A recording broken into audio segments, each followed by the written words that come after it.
അമ്മയും കുഞ്ഞും തമ്മിലുള്ള സ്നേഹത്തിൻ്റെ ആഴം വ്യക്തമാക്കുന്ന കവിതയാണ് മലയാളത്തിലെ പ്രമുഖ കവയിത്രിയും അധ്യാപികയുമായ ആര്യ അംബികയുടെ വെറുംതൊട്ടിലാട്ടാതെ കാറ്റ്.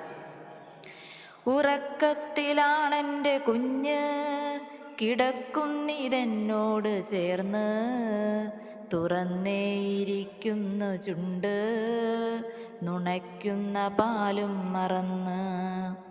തഴയ്ക്കും മുടിക്കാട്ടിനുള്ളിൽ മുളയ്ക്കും വിയർപ്പിൻ്റെ തുള്ളി, ഒഴുക്കായി വഴിച്ചാലൊതുക്കി ചെവിക്കുമ്പിളിൻ മുൻപിലെത്തി. ജനൽ ചില്ലമേൽ വന്നിരുന്ന് കുളിർക്കുകലാലൊന്നു വീശ്, കുയിൽ കുട്ടി നീയൊന്ന് കൂട്, കുറഞ്ഞോട്ടെ വെയിലിന്നു ചൂട്. അനക്കാതടർത്തുമ്പോഴെന്നെ മുറുക്കെ പിടിക്കാതെ പൊന്നേ, വിതുമ്പിത്തുടങ്ങുന്നു പയ്യേ തുടത്താളമാകാവു കയ്യേ. വിതുമ്പിത്തുടങ്ങുന്നു പയ്യേ തുടത്താളമാകാവു കയ്യേ.